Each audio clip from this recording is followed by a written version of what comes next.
Levanta o teu rosto a favor de cada família. Em obediência à tua palavra, proclamamos que pelo poder do teu Espírito, pela tua assistência, tu que és o guarda da família, nada, absolutamente nada impedirá o teu mover e o teu decreto de que teu altar será restaurado em cada família, e que haverá uma lâmpada acesa de adoração e proclamação de tua palavra em cada lar estabelecido nesta grande pátria, e que este mover passe por todas as nações da terra. Ó Deus, restaura o teu altar na família de cada pastor, de cada líder de célula, de cada discípulo.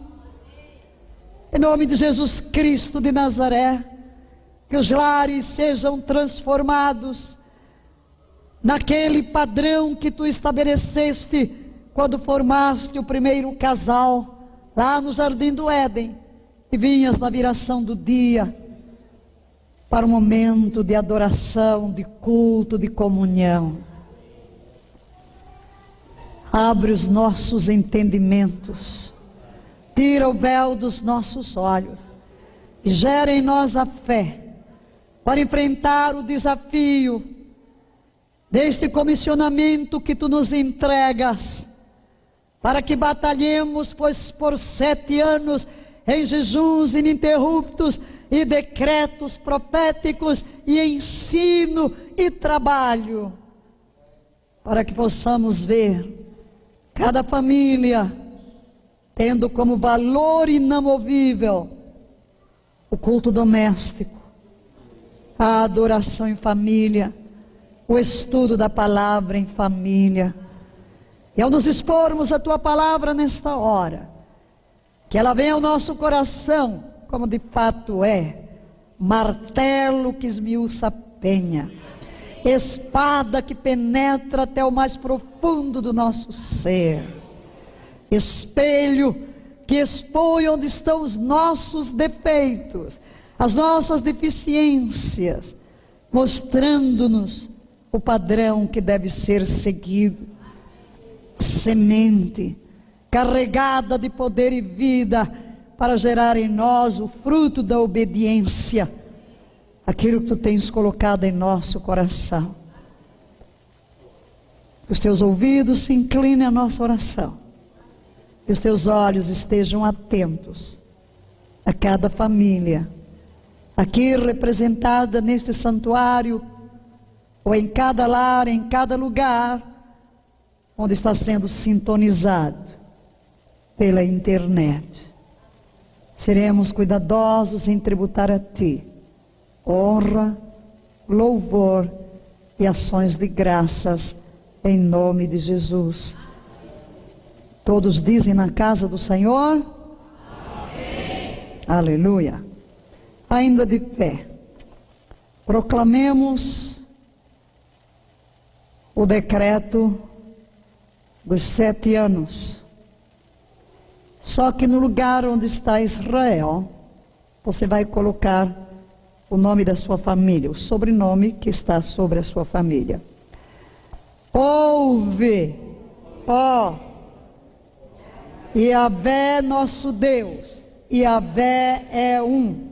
Amarás, pois, a Yahvé teu Deus de todo o teu coração, de toda a tua alma, de toda a tua força. E estas palavras que hoje te ordeno estarão em teu coração. Tu as inculcarás aos teus filhos, e delas falarás, assentada em tua casa, andando pelo caminho, também as atarás por sinal na tua mão, e te serão por frontal entre os teus olhos, e as escreverás nos umbrais da tua casa e nas tuas portas. Quem crê, diga amém. Os amados podem se sentar. A família é uma instituição divina. Deus é o seu autor e é o seu sustentador. Paulo declara: por esta razão dobro os meus joelhos perante o Pai, do qual toda família nos céus e na terra toma o nome. Amém? Dele procede o nome. Foi Deus que oficiou a primeira cerimônia de casamento. Também vai oficiar a última, nas bodas do Cordeiro. Ele mesmo formou Eva. Formou Adão primeiro, formou Eva, trouxe-a a Adão para suprir as suas necessidades. E desde o momento em que Deus coloca no Éden este homem e esta mulher numa relação conjugal, a partir da qual viriam todos os homens e todas as mulheres depois deles, Deus cumpre um ritual. A cada dia Ele vem para o momento do culto doméstico. Amém? Vamos usar o termo culto doméstico, que é o conhecido em nosso meio.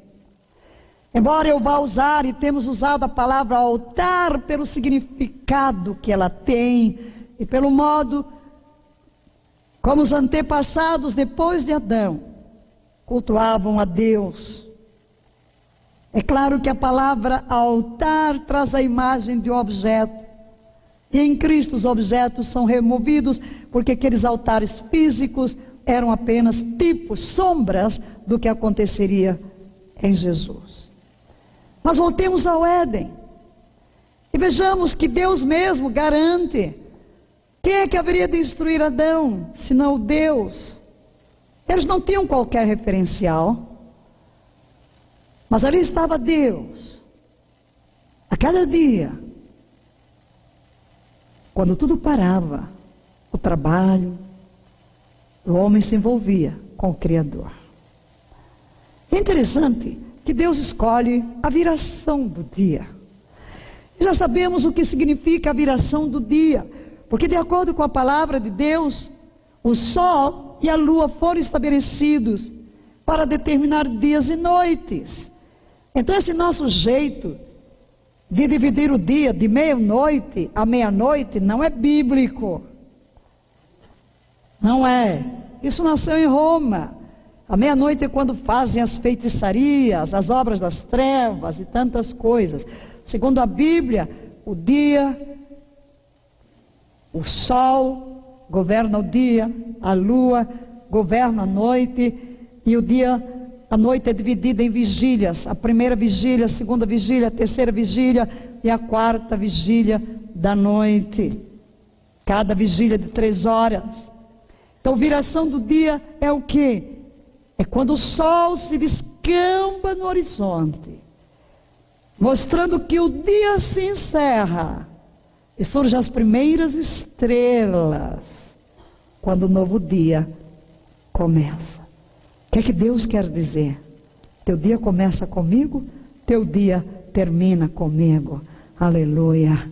Então levarás contigo a lembrança de que tua vida existe em mim, de mim se alimenta e termina em mim. Nele vivemos e nos movemos e existimos. Temos que ter essa consciência de que nós não somos seres dissociados do Criador. E é por isso que o Novo Testamento declara que aquele que se une ao Senhor é um só com Ele, é um só Espírito com Ele, estamos irmanados nele. E o Novo Testamento aponta a relação nossa com Deus de uma forma tão íntima, tão interligada, que Jesus é chamado cabeça da igreja e nós o corpo. Como pode viver o corpo à parte da cabeça? Não existe. Se cortar o pescoço, morremos. O cérebro determina a nossa vida. Então, queridos, quando Deus nos chama a atenção a restaurar o seu altar em cada casa, Ele quer que desde o ventre materno as crianças comecem a ter a consciência de que elas têm a sua origem escondida em Deus. Ao chegarem ao mundo, elas precisam se desenvolver sob a consciência de que existe um ser supremo que delas cuida. E embora ainda não possam raciocinar, mas essa atmosfera do lar influencia a sua formação.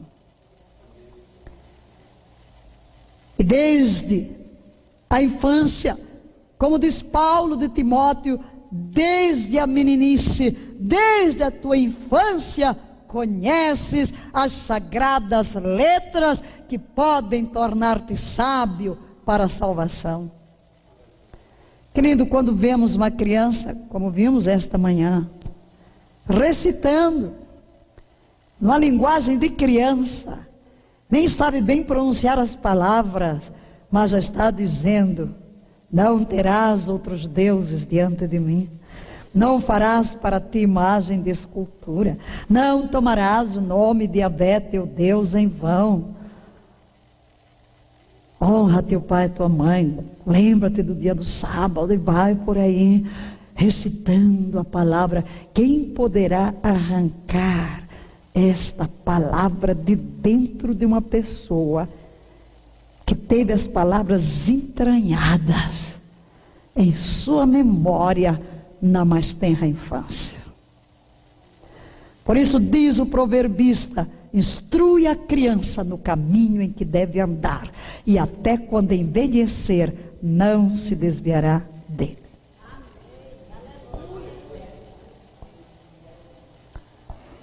Imaginem, por exemplo, Moisés,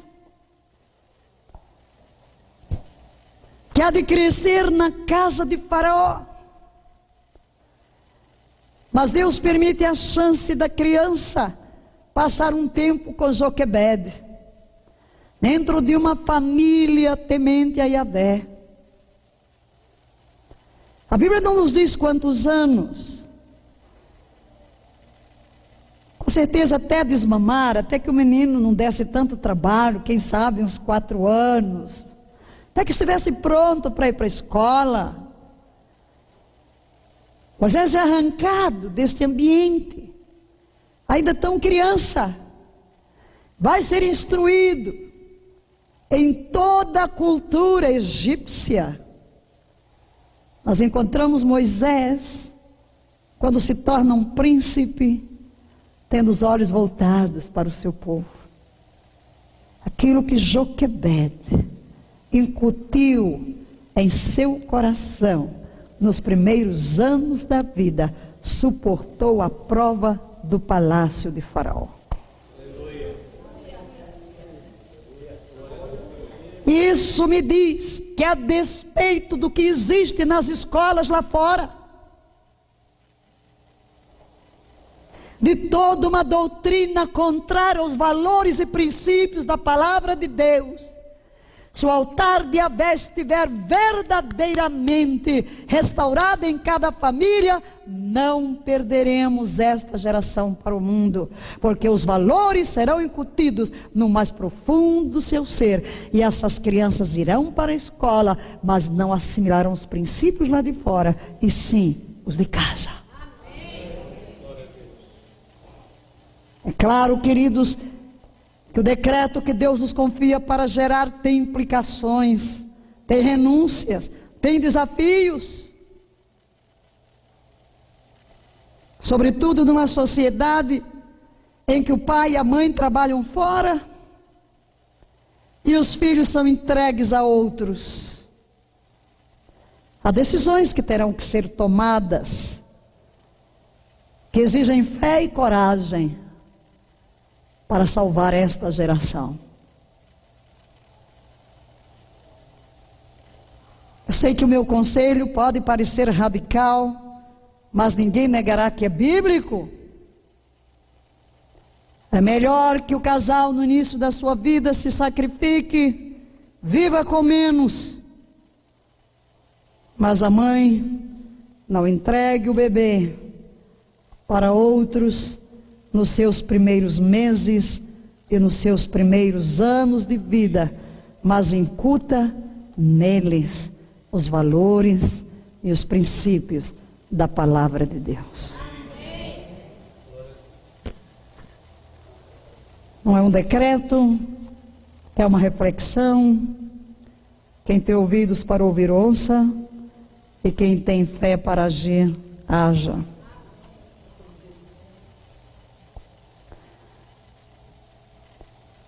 Mas também que não seja, porque alguns fazem isso, mas não usam esse tempo, não usam o tempo para incutir.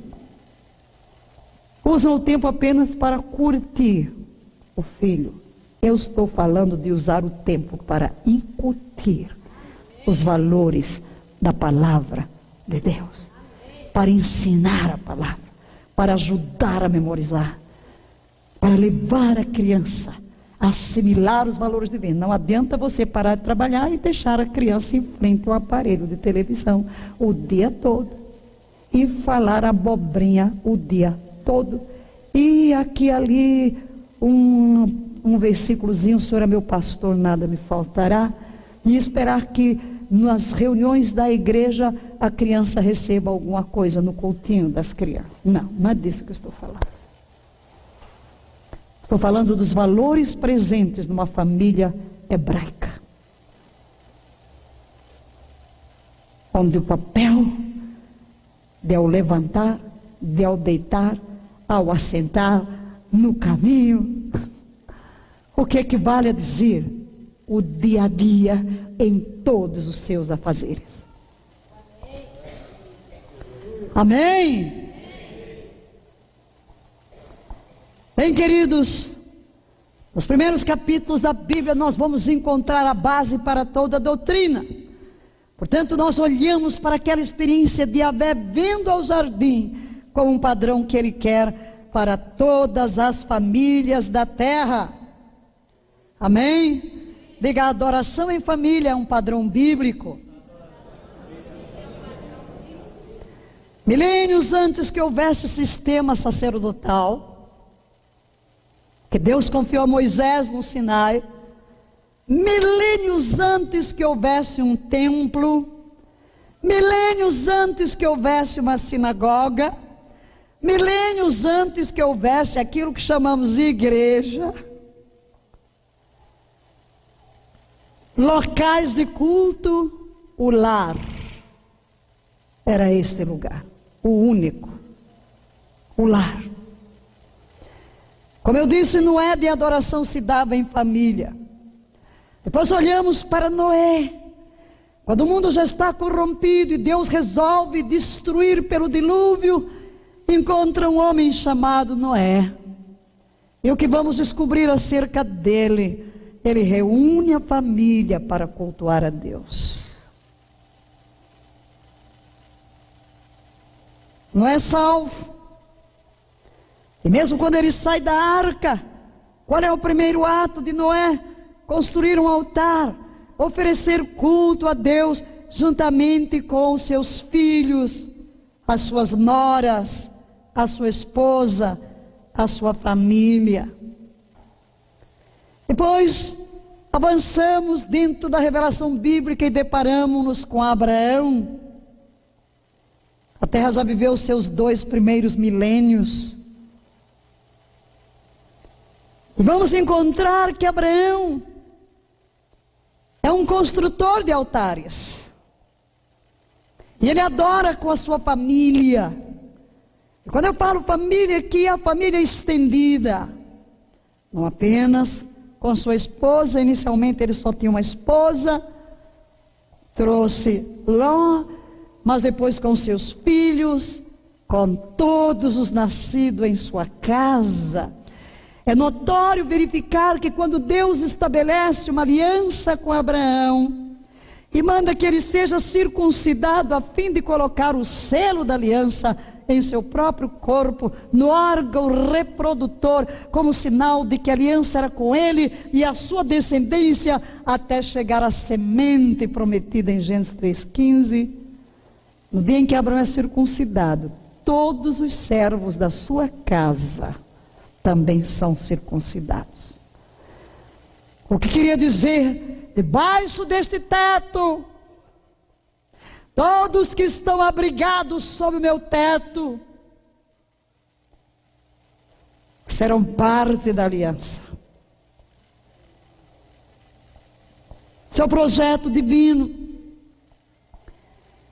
A formação dos filhos é a missão suprema dos pais. Diga isto: a formação dos filhos é a missão suprema dos pais. Sim, você pode pensar na formação do caráter, mas hoje eu estou falando no sentido religioso, no sentido espiritual. Yahvé fez uma aliança com Abraão. E logo no capítulo 12, Deus faz uma promessa interessante. Deus o escolhe para, através dele, trazer uma descendência, preparar uma linhagem da qual nasceria o Cristo.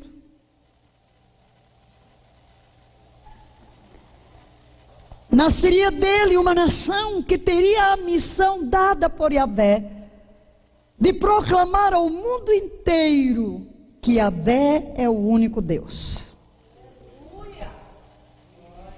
Do seu lombo procederia uma descendência que receberia de Yahvé a revelação da sua pessoa. Moisés e os profetas. E o resultado de tudo isso está nesta curta frase: em ti serão abençoadas todas as, posso ouvir, igreja? Famílias da terra. Então, o propósito redentivo necessariamente tem que desembocar onde? Na família.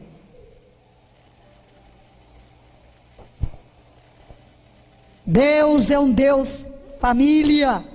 A triunidade existe em família. É o Pai, é o Filho, é o Espírito que ocupa o papel semelhante ao papel da mãe.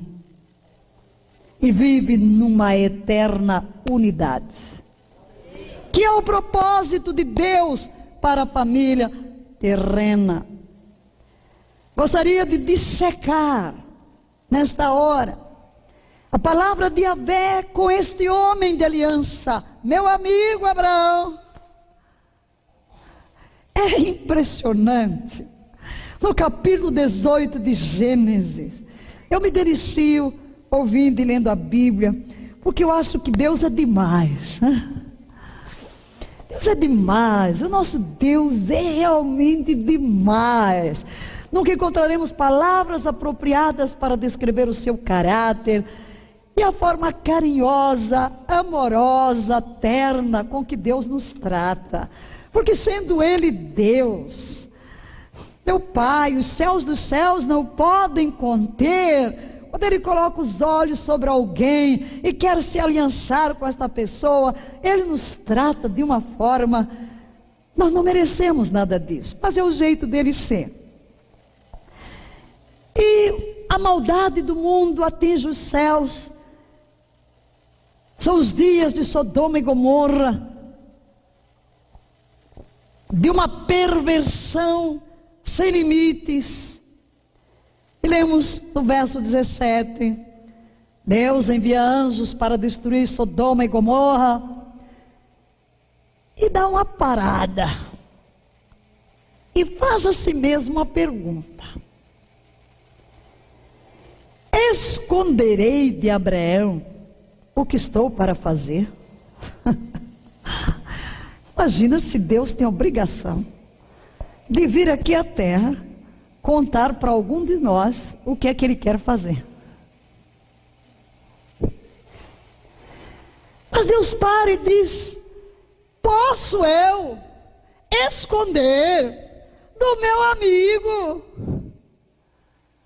meu parceiro de aliança, Abraão, o que estou para fazer? Por que Deus faz esta pergunta? Ele mesmo responde: visto que Abraão certamente, oh meu Deus, Deus nos conhece, eu estou convencido, diz Deus, de que eu escolhi alguém que não vai me falhar. Eu que conheço o futuro, eu para quem o futuro é um eterno presente, estou absolutamente convencido de que Abraão virá a ser uma poderosa nação, e por meio dele todas as famílias da terra serão abençoadas. Por quê? Por que eu sei que Abraão virá a ser uma grande nação? Nele todas as famílias da terra serão abençoadas. Foi isso que eu prometi. Mas toda promessa é condicional. Deus diz: porque eu o tenho conhecido. Eu conheço Abraão. Eu conheço o coração dele. E eu sei, diz Deus, eu sei, estou convencido de que Abraão, meu amigo, há de ordenar os seus filhos, há de conduzir os seus filhos e a sua casa depois dele, para que guardem o caminho de Yahvé, para agir com justiça e juízo, para que Yahvé faça vir sobre Abraão o que acerca dele tem falado.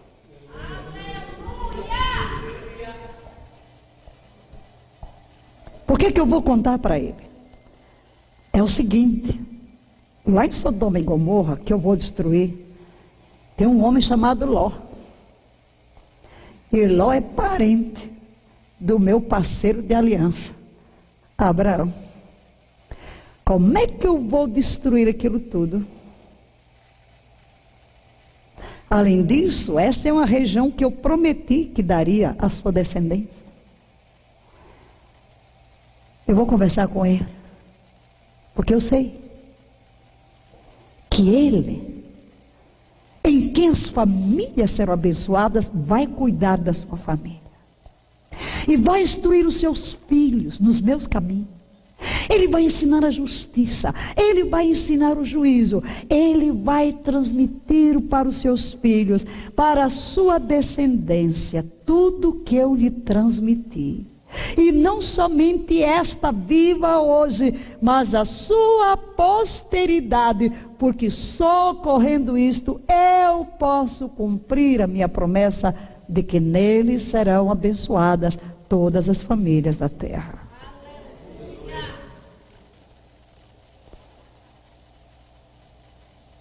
E é interessante, não vou falar da intercessão de Abraão, vocês conhecem, porque o meu assunto é outro e eu tenho que me cingir ao assunto. Quando tudo acontece e Sodoma e Gomorra está sendo destruído, o texto diz: quando Deus subverteu as cidades de Sodoma e Gomorra, lembrou-se de Abraão e tirou a Ló. Lembrou-se de Abraão e tirou a Ló. Aleluia! Creia, Yahvé teu Deus, creia em Jesus Cristo teu Senhor, e tu serás salvo, tu e a tua casa, tu e a tua casa. Deus tem uma aliança com você e a sua descendência é incluída. Deus se lembrou de Abraão e tirou a Ló. Deus se lembrará de você que tem uma aliança com Deus, e mesmo que aquele vá-se embora, Deus vai pegá-lo lá no meio de Sodoma e Gomorra e arrancá-lo da destruição, por causa de uma aliança que ele tem com você. Aleluia, aleluia, glória a Deus. A versão amplificada da Bíblia diz assim: porque eu tenho conhecido, escolhido, reconhecido como pertencente a mim, para que ele ensine e ordene seus filhos e os filhos de sua casa depois dele a guardar o caminho de Yahvé e a fazer o que é justo e reto, para que Yahvé faça vir sobre Abraão o que lhe tem prometido. Aleluia.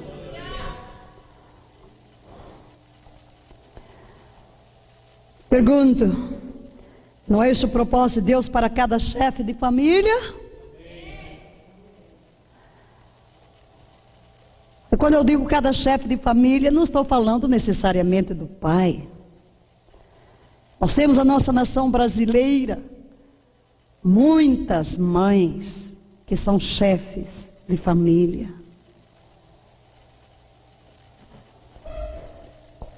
Quero dizer que o papel de instruir os filhos é do pai e na ausência dele é da mãe. Pensemos, por exemplo, em Timóteo. Havia problemas, sim. O pai de Timóteo não era crente. Não tinha condições de instruir o filho Timóteo. Mas a mãe deu conta do recado. Há muitas mães solteiras, há viúvas, há divorciadas, que são cabeça de família. A bênção de Deus está sobre elas. E Deus que é Pai, Ele vai dar toda a graça. E na realidade, dentro da família hebraica, é a mãe que compete o papel de instruir as crianças. Porque o pai vai para o trabalho e a mãe fica em casa, com a responsabilidade de incutir nos seus filhos a palavra de Yahvé. Queremos destacar neste texto de Abraão algumas coisas. Primeiro, Deus fizera aliança com Abraão e a semente depois dele. Então ele e os seus filhos estavam ligados à aliança e a circuncisão era a base disso. Se os nossos filhos são filhos de Yahvé, devemos cuidar dos filhos para Ele. Amém? Eu vi um pastor, jovem pastor, que ele disse: quando eu falei para meu pai, para minha mãe, que estou indo para outro lugar, não quero expor o nome. Ai, já vi os pais, né, chorar. Ai, meu filho, minha filha vai para tão longe.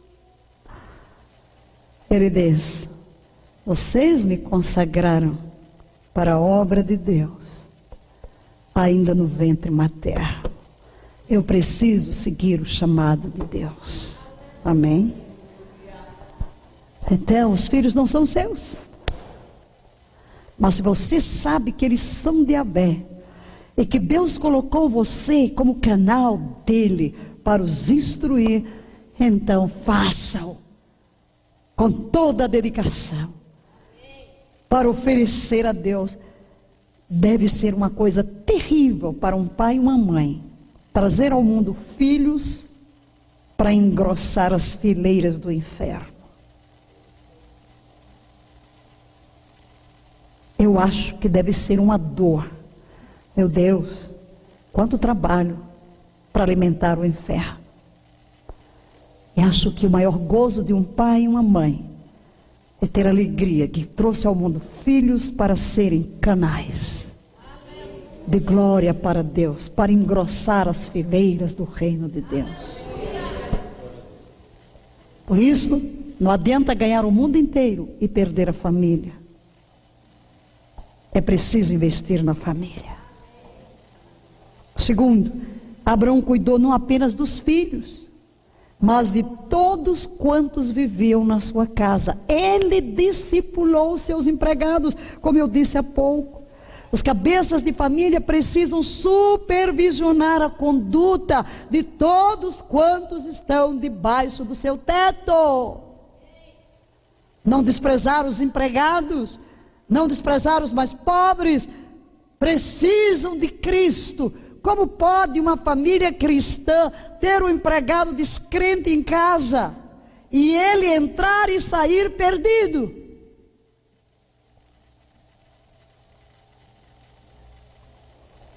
Terceiro, Abraão abraçou e cumpriu sua missão de promover a verdadeira religião prática no seio da sua família. Ele não encheu as suas cabeças de outros conceitos, de filosofias deste mundo, de questionamentos. Ele encheu as suas cabeças do temor a Yahvé.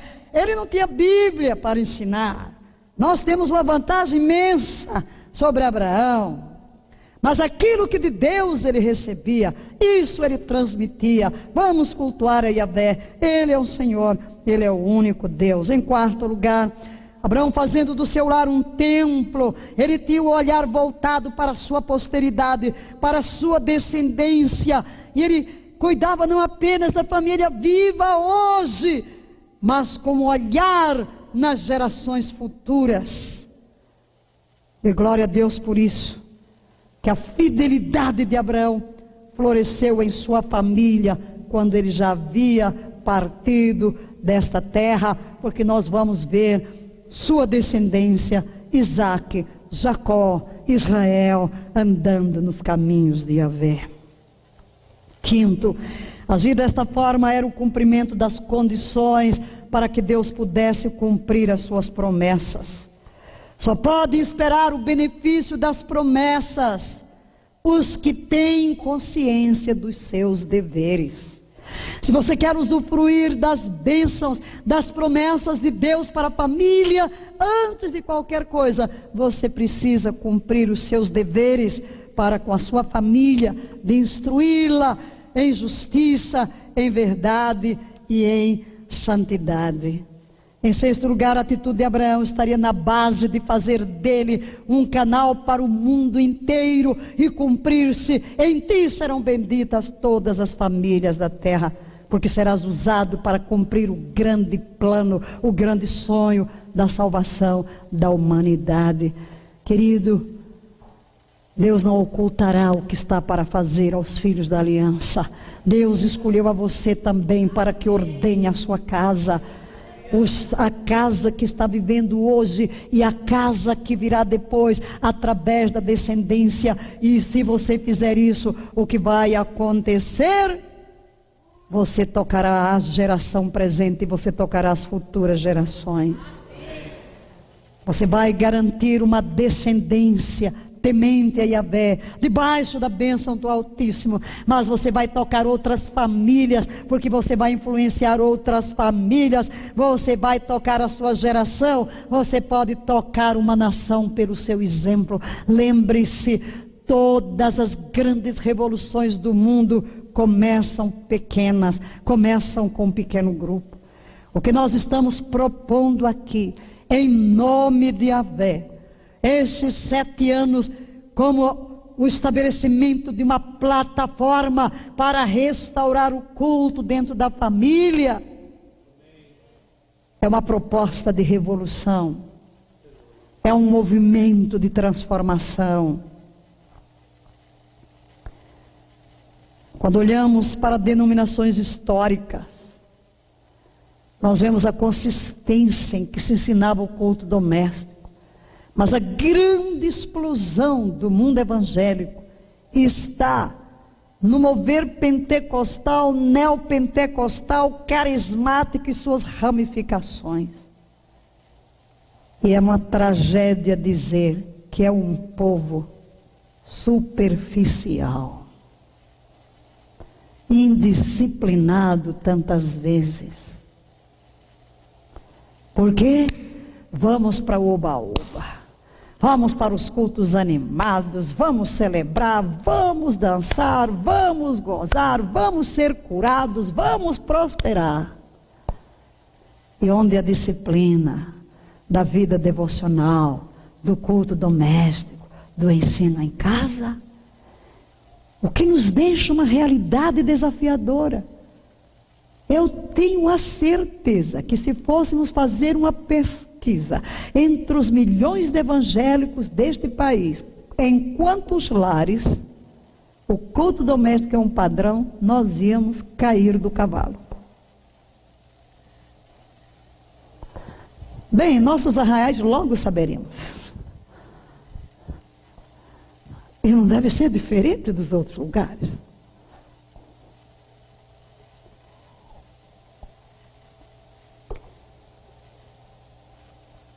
O altar de Deus na família é uma prática bíblica. No Velho Testamento encontramos o hábito de construir altares de pedra, que eram lugares de adoração. Na Nova Aliança, os altares de pedra foram abolidos, mas permanece a palavra altar como um símbolo. E nós estamos usando aqui a palavra altar como símbolo, apenas para falar do culto doméstico. O pessoal em inglês costuma dizer o altar da família. Este é o altar da família. Eu prefiro chamar o altar de Deus na família. O que queremos dizer? Muito simples. Simplesmente referimos-nos a um tempo separado pela família. Um tempo de relógio separado pela família para estar exclusivamente na presença de Deus. Referimos à prática regular de em família oferecer a Deus orações, cânticos de louvor, adoração, abrir a palavra, ler, meditar sobre ela. Quando falamos de altar, estamos falando disso. Um tempo. Olha para o relógio. Diga, um tempo de relógio. Não vou ficar aqui com a palavra bonita, simplesmente, porque este é um decreto que tem forma, que pode se medir se estamos cumprindo ou não. É aqui, ó, que horas são? Nós decidimos que a hora X, todo mundo aqui em casa vai estar, aí você vai decidir onde, não importa o lugar, é um tempo, ok, 10 minutos, 15 minutos, quero dizer que o que importa não é a quantidade e a qualidade. Iremos fazer um seminário sobre o assunto onde vamos ensinar. Hoje estou apenas trazendo uma mensagem para engrenar na palavra de ontem, na proclamação, para entendermos para onde que vamos, com esta ênfase na restauração do altar de Deus em cada família, em cada casa. Cada família cristã deve ter este tempo. Diga, diariamente. Acho que alguns já receberam um gelo na boca do estômago, pensando assim, como? Como? Quem come aqui diariamente? Como? Como é que você tem tempo para comer diariamente? Quem é que dorme diariamente? Como? Tão ocupado para dormir. Vamos descobrir que o problema não é tempo. O problema é o que consideramos importante. São as nossas prioridades. Nós temos tempo para fazer o que achamos ser importante. Sim ou não? É uma questão de vida. Hoje, quando viemos para cá, comentava com a Luciana. Estava falando sobre caminhar. E estamos indo para Bogotá. Eu disse, vai estar chovendo. E a senhora vai caminhar em Bogotá? Eu disse, claro, eu caminho lá nas ruas. Eu digo, minha filha, eu caminho até num quarto de hotel à volta de uma mesa. Aí estava dizendo para ela, olha, eu me lembro, um frio de rachar no Japão, e eu encapotada até aqui, e com a sobrinha correndo numa pracinha. Eu lembro de mim mesma, dentro de um quarto de hotel, marcando lá. Ela disse, mas a senhora é tão disciplinada em tudo. Faz tanto tempo que eu não caminho. Eu disse, você não tem desculpa com o parque na sua frente.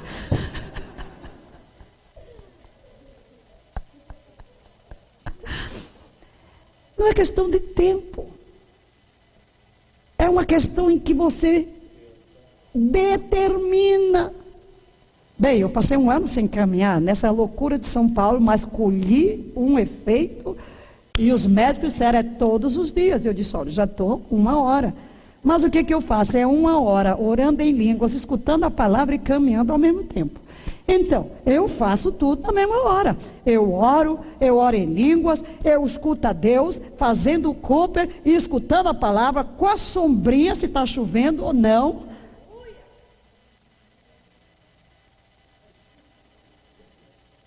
Porque é uma questão de sobrevivência. Amém?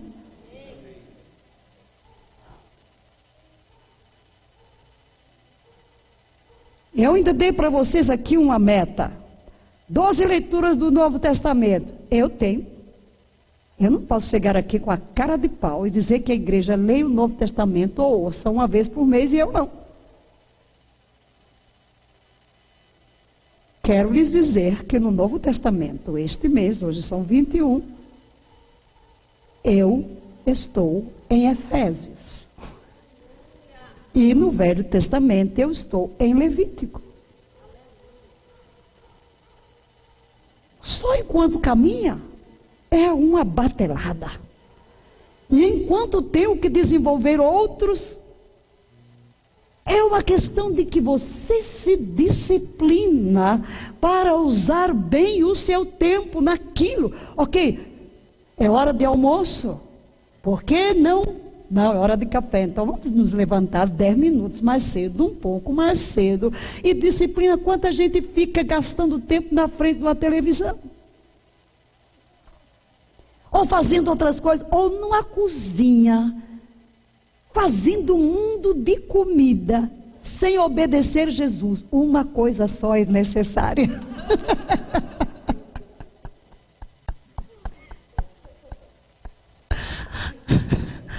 Ainda dificulta a digestão e gasta um tempo louco para fazer uma comida. Ou então vai aprender comigo, né?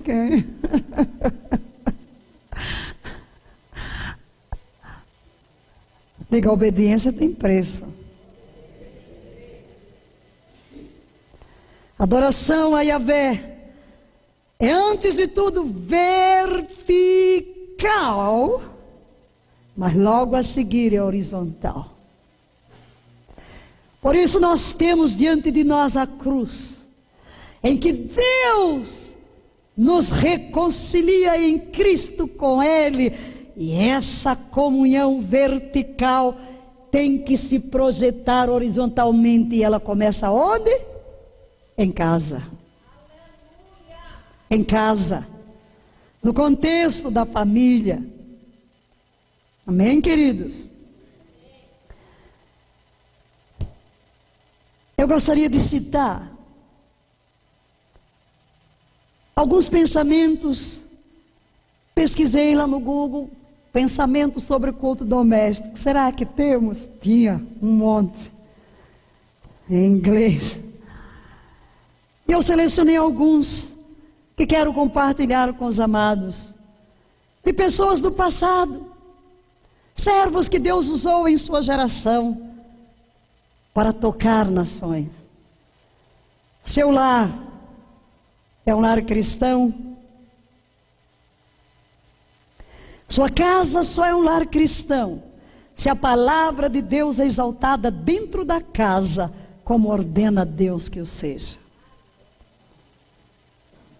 Satanás odeia o altar da família. Deus não fez o curso e destino das nações e de indivíduos, dependente das decisões de congressos e parlamentos, nem colocou este poder nas mãos de governantes e reis, mas Deus o colocou na família que ora. Eis porque os demônios não podem arruinar as nações de homens, até que ele destrua as casas de oração. Eis porque Satanás odeia o altar da família. Há muitas leis. Nossos parlamentares evangélicos, muitos que estão envolvidos na questão política, estão lutando contra normas, leis que estão acontecendo no nosso país para a demolição da família. Mas eu quero dizer que se nós nos levantarmos e restaurarmos o altar de Deus na família, nós vamos influenciar. Preserva as futuras gerações, o culto doméstico. Ler a palavra de Deus diariamente para seus filhos é não só uma boa ideia, é indispensável para a salvação da nossa nação. É crucial para a preservação de gerações futuras. Nossos filhos, netos e bisnetos, Nancy Campbell. Traz a bênção de Deus. A vantagem e bênçãos da adoração em família são incalculáveis. Primeiro, a adoração em família prevenirá muito pecado. Ela maravilha a alma, transmite um senso da majestade de Deus e autoridade, põe verdades solenes diante da mente e traz os benefícios de Deus sobre o lar. Arthur Pink, o melhor instituto bíblico. Norman Williams diz: o maior instituto bíblico no mundo é um pai lendo a Bíblia aberta para a sua família. Seminário. Sua responsabilidade. Norman Williams: o lar é a maior agência de Deus para a transmissão de sua palavra de uma geração a outra. Esta responsabilidade não pode ser passada para qualquer outra pessoa, nem pessoas, nem a qualquer outra agência. Não pode ser evitada sob pena de perda dolorosa de almas moribundas dos filhos e tudo que lhes concerne. Influência do mundo. Um vibrante, pulsante e fiel altar da família em casa despertará uma comunidade inteira para Deus. E não apenas uma comunidade, mas o mundo inteiro. Amém, queridos? Gostaríamos de tocar rapidamente em 5 propósitos deste altar. E você vai repetir após mim. Primeiro propósito: adorar a Deus juntos e aprender mais dos seus caminhos. Juntos, é o primeiro propósito. Os filhos devem aprender a adorar a Deus nos primeiros anos da vida, para que nos anos futuros eles tenham respeito a Deus. Eles devem aprender o temor de Yahvé quando criança neste culto, e eles sempre hão de honrar a Deus. Segundo, honrar a palavra de Deus, desenvolver respeito por Ele e viver de acordo com Ele. Tiago diz no capítulo 1, verso 22, sede cumpridores da palavra e não somente ouvintes, enganando-vos a vós mesmos. A casa é um bom lugar para aplicar esta exortação. E aquela de Colossenses 3,16 que diz: a palavra de Cristo habite em vós ricamente, em toda sabedoria, ensinai-vos e admoestai-vos uns aos outros, com salmos, hinos, cânticos espirituais, louvando a Deus com gratidão em vossos corações. Hoje, quando a Bíblia não está presente nas escolas, que maravilha, trazer para o culto em família a honra, a palavra de Deus. Terceiro, para estabelecer a família na fé, convicções pessoais, doutrina e valores. Crianças e jovens, adolescentes, carecem de convicções para enfrentar os embates da vida. Eles devem entender sua fé, saber algo sobre por que eu creio, quem é Deus. O lar é a primeira escola bíblica, onde os filhos serão firmados para encarar os problemas e os desafios da sociedade moderna. Quinto, para orar por problemas e necessidades da família. Pais e filhos enfrentam desafios e necessidades. Vamos trazê-los para o culto doméstico. A oração em família vai desenvolver a confiança no Deus que responde a oração.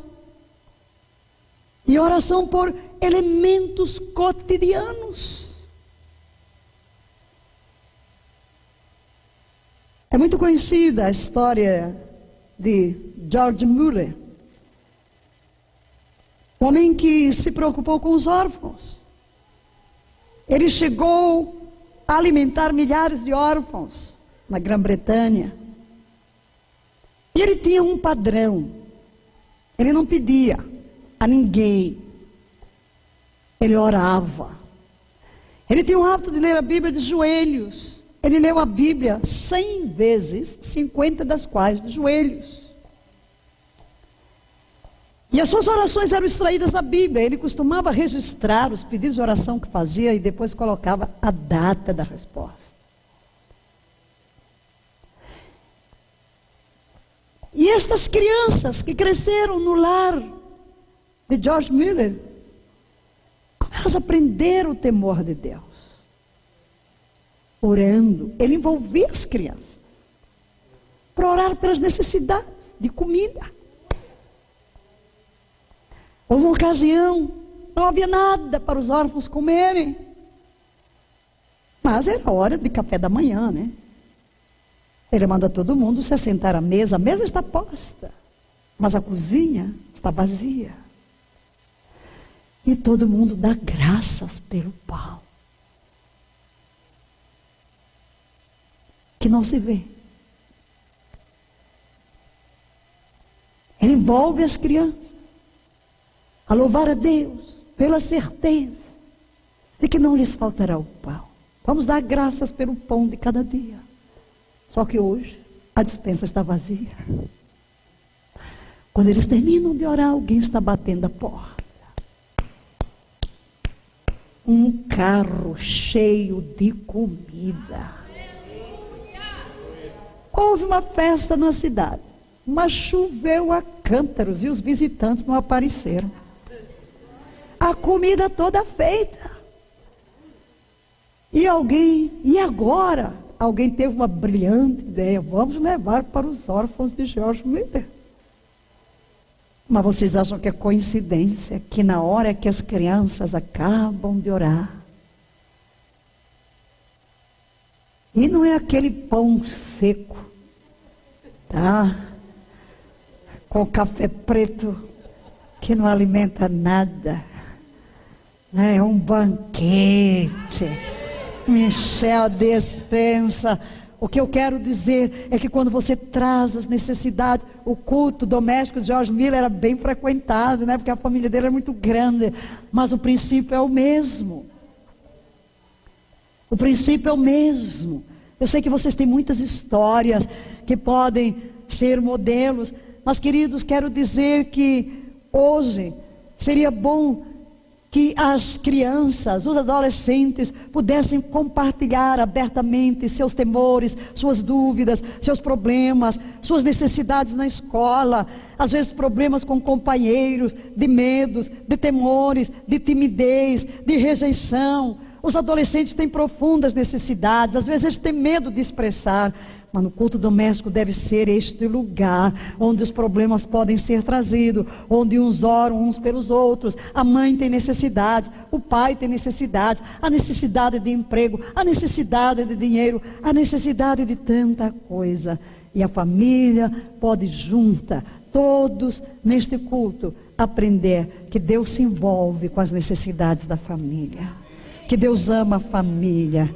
E cada membro da família vai aprender a confiar em Deus e a olhar para Deus como o Criador, o protetor e o provedor da família. E em quinto lugar, orar uns pelos outros, interceder. O propósito do culto doméstico também é para interceder por outros. Diga isso, para orar e interceder por outros. Aqui vamos cultivar o hábito de orar uns pelos outros, interceder pelos pastores da igreja, pelos objetivos da comunidade cristã, por missionários, por aqueles que estão enfermos, por aqueles que estão sendo perseguidos em países onde são mortos por causa da sua fé, orar pelos nossos governantes, proclamar os nossos decretos, enfim, ensinar o momento de interceder por outros. Eu tenho um colega missionário lá em Moçambique, hoje ele é pastor lá em Belém, Esse fazia o culto doméstico, né? Batista, na minha vida de batista, né? Em qualquer igreja, família batista onde eu fui, o culto doméstico era uma norma. Agora, nesse meu novo ministério, por onde eu passo, eu não encontro a norma nesse mundo, nem na casa do pastor, nem dos outros, né? Mas ali, ele tinha um quadro, e cada dia tinha ali, segunda, terça, quarta, estava lá escrito no quadro, o quadro ali, todo mundo escrevia, tinha fotos de missionários, e tinha os dias, qual era a concentração de intercessão, dia de orar pelos missionários de tal lugar, dia de orar por isso, dia de orar por aquilo, dia de orar por aquilo outro, né? Os nomes dos missionários por quem orar, para trazer no culto doméstico, aquele quadro ali, que ele estava fazendo, instruindo seus filhos. Hoje, é claro, os seus filhos já são adultos, mas se você for atrás, já sabe que todo mundo está envolvido no ministério. Os filhos estão todos envolvidos no ministério e, melhor ainda, estabelecendo lares com o mesmo padrão. Amém? Queridos, a Bíblia respalda o culto doméstico. Quero trazer o Novo Testamento. Efésios 6, 4 diz que os pais cristãos devem instruir os filhos na disciplina e admoestação do Senhor. Eu vou só pegar esta frasezinha, repita. Disciplina e admoestação do Senhor. É claro que essa expressão disciplina tem a ver com formação. Eu sei que quando você escuta a palavra disciplina, pensa logo em quê? Não é. Você vai para a escola e você chama uma matéria de quê? Disciplina. Disciplina tem a ver com ensino. Mas quando a gente fala disciplina, você pensa logo que é, dar umas palmadas. Disciplina é formação, é instrução, é ensino, na disciplina e admoestação do Senhor. Porque é importante ver esse texto aqui em Efésios. Porque a raiz e a ideia do versículo é que o lar cristão deve funcionar como uma escola. Uma escola. Onde temos a disciplina do culto doméstico. Primeira disciplina, o culto doméstico. Amém? Se isso é assim, que melhor ocasião do que a hora do culto doméstico?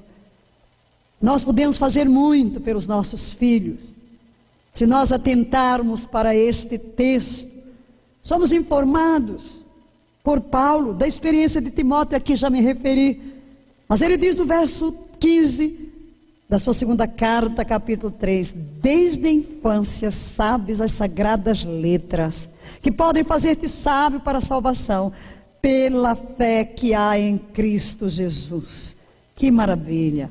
Paulo diz que Timóteo tinha uma avó. Glória a Deus pela vovó. A avó Lloyd. E tinha uma mãe chamada Eunice.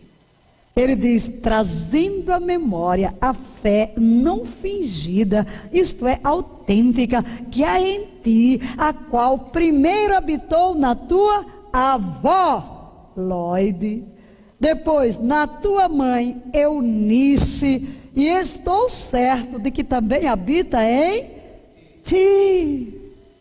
Há uma fé autêntica, Timóteo, que eu vejo em ti, mas essa fé que eu vejo em ti foi herdada da tua mãe Eunice. Mas a fé autêntica que está na tua mãe Eunice foi herdada da tua avó Lloyd. E aí, acho que podia ir continuando, a tua bisavó, a tua tataravó, de geração em geração em geração. E será que Lloyd e Eunice tiveram problemas? Tinha, como todo mundo. Sabemos que o pai não era crente. Será que ela teve dificuldade? Que horas é que eu vou arranjar para ter o culto doméstico? Você imagine um pai puxando para o paganismo e a mãe querendo instruir nos caminhos do Senhor.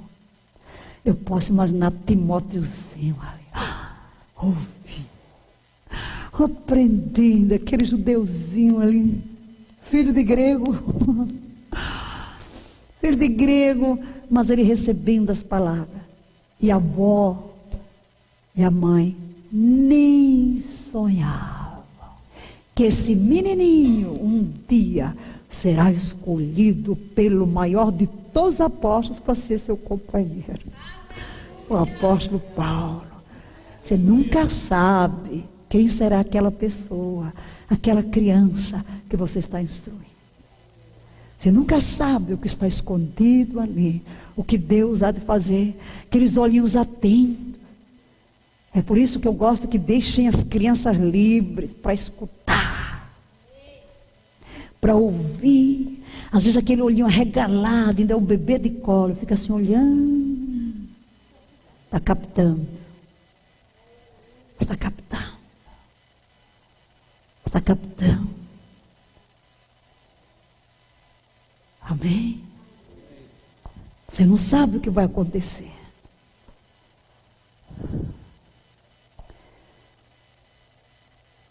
Alguém me chamou uma vez a atenção para uma foto minha, quando terminei o ginásio. Foi um pastor, né? Que os meus olhos eram penetrantes. Tenho muitas fotos.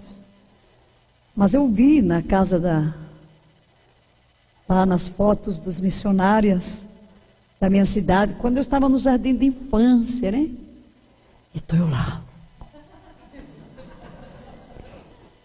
com a cabeça estendida assim, os olhos arregalados, ouvindo.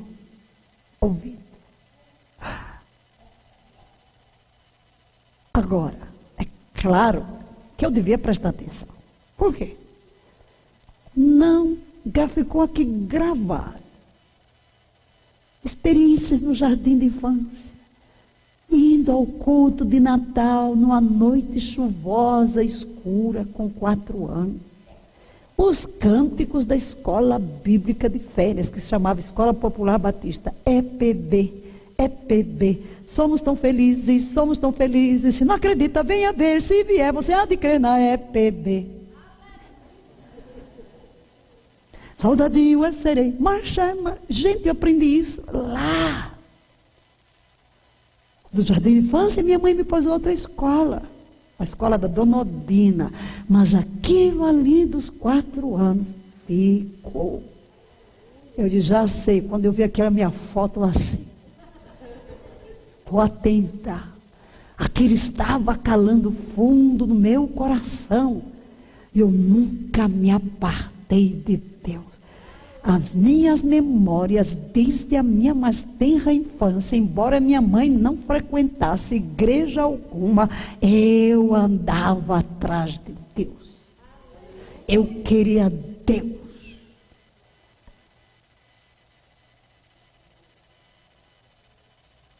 Amém? Queria Deus. Então, instrua. Lá. Eu fui marcada com 4 anos. Chegou um ano de jardim de infância para me fisgar para sempre.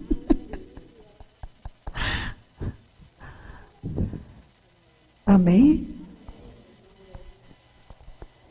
Até que você não entende palavra. Até hoje eu não sei o que é que cantavam, porque aqui ficou.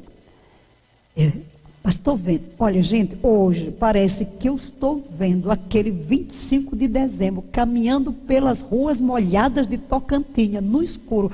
Parece que eu vejo a escada, a calçada da loja antes de virar na rua. Parece que estou vendo agora. Entrando lá e aquela árvore de Natal e as crianças entraram cantando. Eu não sei se cantava isso, mas é o que ficou gravado. Dindelém, dindelém, tocam os sininhos, vai e vem os do Edezinho. Essa palavra não existe. Eu não sei o que ela significa, mas foi o som que ficou no... Mas ficou algo ali, o Natal, Jesus. Eu até ganhei um reloginho de brinquedo. Marcou-me. Agora você imagina em casa. Agora você imagina em casa. As experiências de casa marcarão para sempre a vida das nossas crianças, para que elas sirvam a Deus de todo o seu coração. Aleluia. Queridos, não podemos negar que foi no ambiente doméstico que Timóteo aprendeu as sagradas letras. Foi no culto doméstico que ele desenvolveu a fé autêntica. Amém? Quando olhamos para a carta aos Efésios, Paulo começa a falar da igreja. Ele fala de doutrinas maravilhosas, mas engraçado. Ele não fala de templos, não fala de pastores, não fala de diáconos, não fala de problemas da igreja. Ele faz desembocar tudo isso na família e devota 21 versículos para a família, como para deixar claro que nós vamos viver os valores da verdadeira igreja de Cristo, começando em casa, e que o primeiro modelo da igreja em Cristo está em cada lar. E neste ponto voltamos ao decreto, porque no Antigo Testamento os israelitas foram expressamente ordenados, e quero dizer que nós somos o alvo dessa ordem.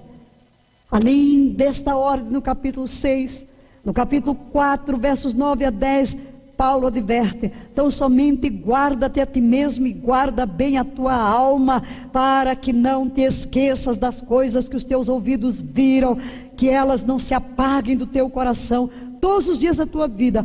Porém, escutem, contarás a teus filhos e aos filhos dos teus filhos o dia em que estiveste perante Yahvé, teu Deus, em Horebe, quando Yahvé me disse: junta-me este povo, e o farei ouvir as minhas palavras. Ouçam: aprendê-las-ão para me temerem todos os dias que na terra viverem, e as ensinarão aos teus filhos.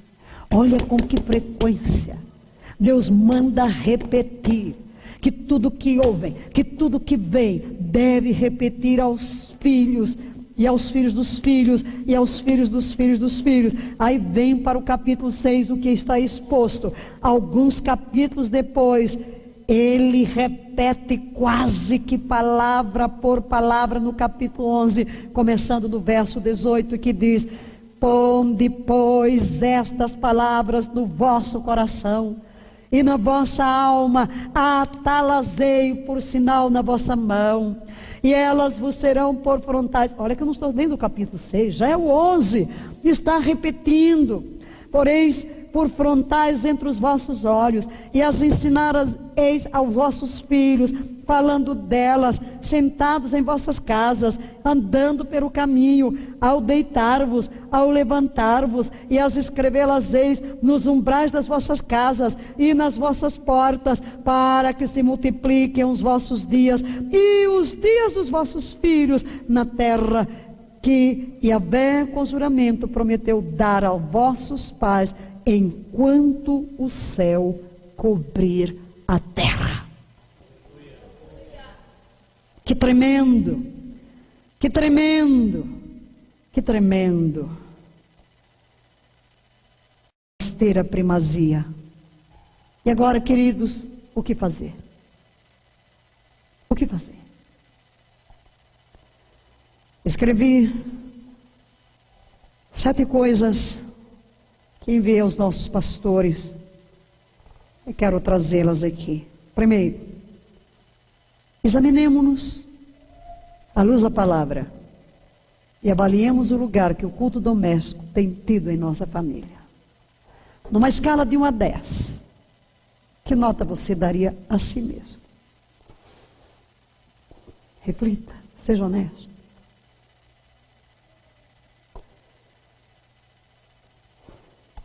Como tem sido até hoje?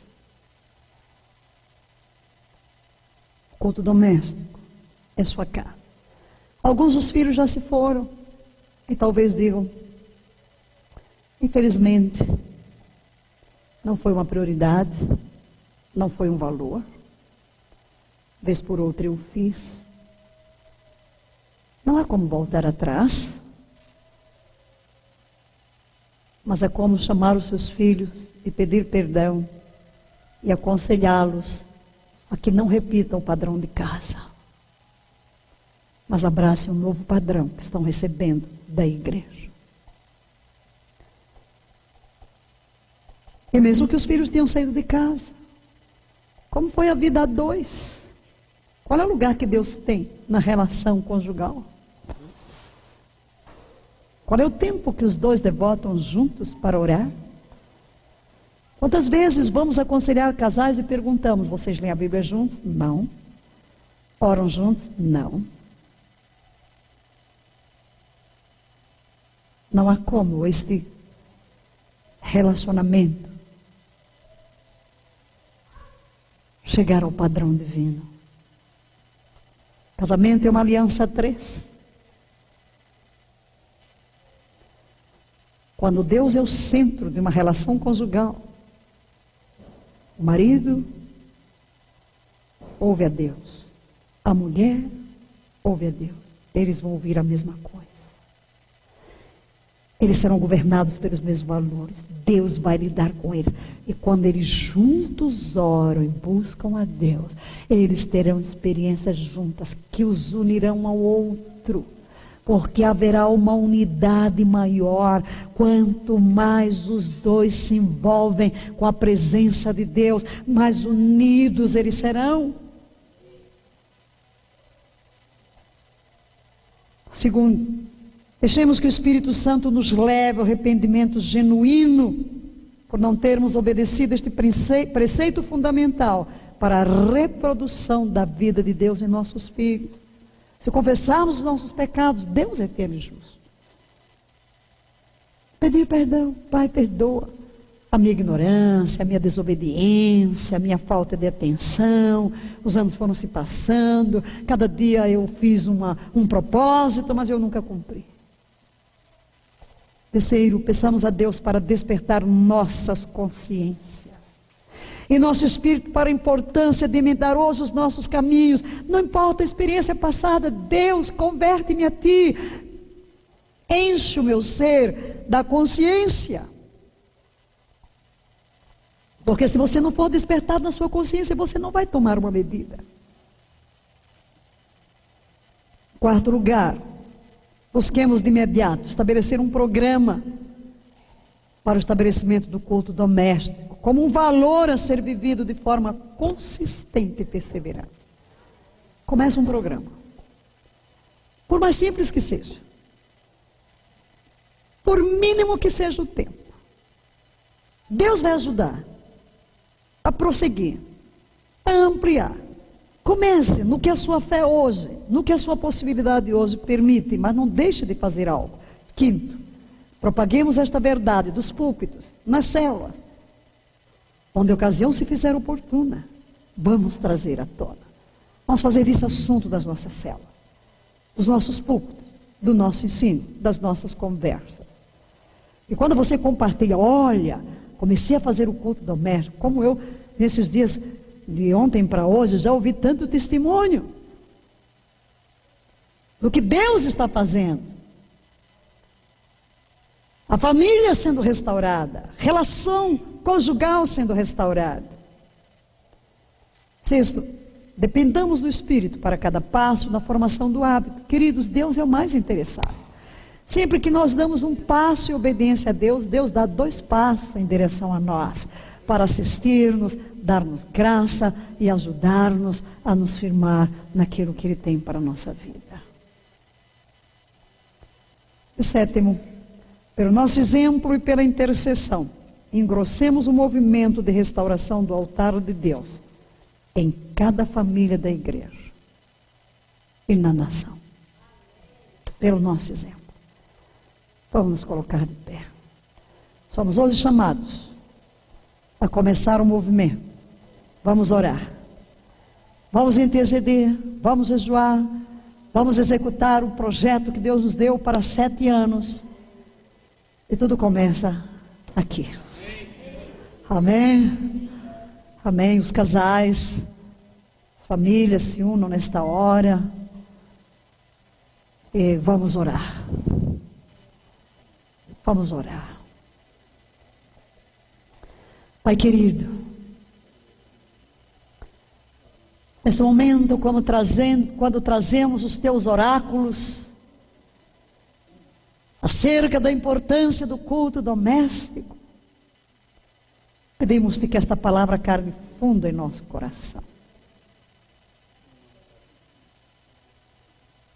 Ó Deus,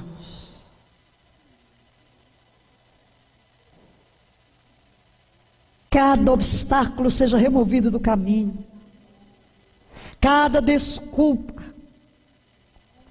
cada argumento caia por terra. Eu clamo nesta hora por cada cabeça de família que nos ouve aqui no santuário ou pela internet. Cada uma seja tomada agora, neste preciso momento, pelo poder do teu Espírito, uma profunda convicção da importância, da necessidade e da determinação de emendar os seus caminhos e restaurar o altar de Deus em sua casa. Ó Pai, em nome de Jesus, envia a tua presença a cada lar, que as forças das trevas sejam removidas de cada lar, que o ambiente seja transformado, impregnado pelo senso da tua presença. Oh meu Deus, meu Deus, meu Deus, que a unção do teu Espírito repouse sobre cada cabeça de família, seja ele um pai, seja ele uma mãe, sejam os dois, mas que onde houver uma família, por pequena que seja, composta por pai e mãe, ou por pai, mãe, filhos, ou pai, filhos, netos, não importam as relações, que ali sob aquele teto, do mais simples, do mais pobre ao mais rico, tua palavra seja trazida como a fonte de ensino, como a fonte de instrução, como a fonte de correção, e a adoração a ti seja uma prioridade. Coloque a mão no coração e diga: Pai, com tua graça, confiando no poder do teu Espírito, na sua liderança, empreenderei todos os esforços para ver esta visão implantada na minha casa, na minha descendência biológica e espiritual. Eu abro a boca, decreto, proclamo e profetizo que nada, absolutamente nada, impedirá a restauração do teu altar na minha família, na família da igreja e nas famílias da nação. Quem crê, diga glória a Deus.